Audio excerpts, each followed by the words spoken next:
کیا حال ہے دوستو، آپ مجھ سے تو یقیناً واقف ہیں۔ جب بھی پیاس لگتی ہے تو آپ مجھے استعمال کرتے ہیں۔ کپڑے اور برتن دھونے کے لیے میں ہی کام آتا ہوں۔ سب سے اہم بات تو یہ ہے کہ آپ خود کو صاف ستھرا رکھنے کے لیے میرا ہی استعمال کرتے ہیں۔ میں آپ کا گہرا دوست ہوں اور آپ کی روزمرہ زندگی کا لازمی حصہ ہوں۔ آپ میرے بغیر گزارا کر ہی نہیں سکتے اور اس لیے میں آپ کی زندگی میں بے حد اہمیت کا حامل ہوں۔ کیونکہ میں بہت اہم ہوں، اس لیے آپ کو میرا بہت خیال رکھنا چاہیے۔ آپ مجھے کبھی ضائع نہ کریں اور نہ مجھے آلودہ ہونے دیں۔ میں دریاؤں میں بہتا ہوں، آسمان سے برستا ہوں اور سمندروں میں سب سے زیادہ پایا جاتا ہوں۔ میں کرۂ ارض کی سطح کو 71% گھیرے ہوا ہوں، مگر چونکہ میرا زیادہ تر حصہ نمکین یا کھارا ہے، اس لیے آپ میرے سے زیادہ تر حصے کو پی نہیں سکتے اور نہ کھانا پکانے میں استعمال کر سکتے ہیں۔ کرۂ ارض میں موجود تمام تر پانی میں سے صرف 2.1% پانی پینے کے قابل ہے، تو بھی میں تو قیمتی ٹھہرانا۔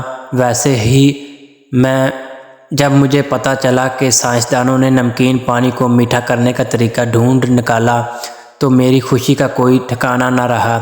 صرف 30 منٹوں میں سمندر کے نمکین پانی کو پینے کے قابل بنایا جا سکتا ہے۔ واہ، یہ ہوئی نا بات! یہ سب چند برس قبل ہی ممکن ہوا تھا۔ دراصل میرے ذخائر میں کمی آنی شروع ہوئی اور سائنسدانوں نے اندازہ لگایا کہ 2025 تک 2 ارب لوگوں کو میں یا تو میسر ہی نہیں ہوگا یا پھر میری بہت کم مقدار ان تک پہنچ سکے گی۔ بہت سے سائنسدان سر جوڑ کر بیٹھے اور مجھے میٹھا بنانے کا طریقہ ایجاد کر کے ہی دم لیا۔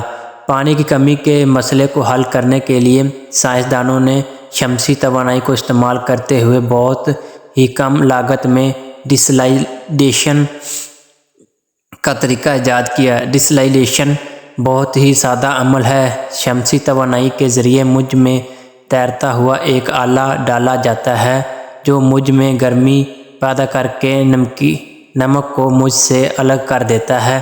ایک آسٹریلین سائنسدان نے نمکین پانی کو میٹھا بنانے کے لیے یہ طریقہ معلوم کیا۔ یہ ٹیکنالوجی نہ صرف رائج طریقوں سے سستی پڑتی ہے اور ان سب سے زیادہ مؤثر بھی ہے۔ تو پیارے دوستو، میں خوش ہوں کہ آپ کے مزید کام آ سکتا ہوں۔ اب سمندر میں موجود میرا بڑا حصہ فیکٹریوں، صنعتوں اور سبزی اگانے کے کام بھی آ سکے گا۔ کیا آپ جانتے ہیں کہ دنیا کے کئی ممالک اب میرا استعمال بہت بہتر طریقے سے کر رہے ہیں؟ آسٹریلیا، سنگاپور، مراکش، چین، برطانیہ اور کینیڈا کے لوگ میرا خیال رکھتے ہوئے مجھے خوبی سے استعمال کرنا سیکھ رہے ہیں۔ ایک بات اور جو بے حد اہم ہے وہ یہ کہ میری ڈسیلائیشن کی باقیات جن کیمیکل برائن شامل ہے ان کو بھی بہت احتیاط سے استعمال کرنا چاہیے۔ ان کو دوبارہ سمندر میں پھینکنا نہیں چاہیے، کیونکہ اس کی وجہ سے نہ صرف سمندری مزید کھارا ہو جاتا ہے بلکہ یہ سمندری حیات کے لیے بہت بڑا خطرہ بھی ہے۔ آپ سب کے لیے میرا پیغام یہ ہے کہ سمندری پانی دنیا بھر میں بہت زیادہ مقدار میں موجود ہے، مگر اسے استعمال کرتے ہوئے آپ کو تھوڑی سمجھداری دکھانی ہوگی۔ مجھے استعمال کرنے میں کیفیت شعاری اپنائیں تاکہ میں آپ کا تمام عمر دوست رہ سکوں۔ ویڈیو اچھی لگی ہو تو لائک اور شیئر اور سبسکرائب کریں۔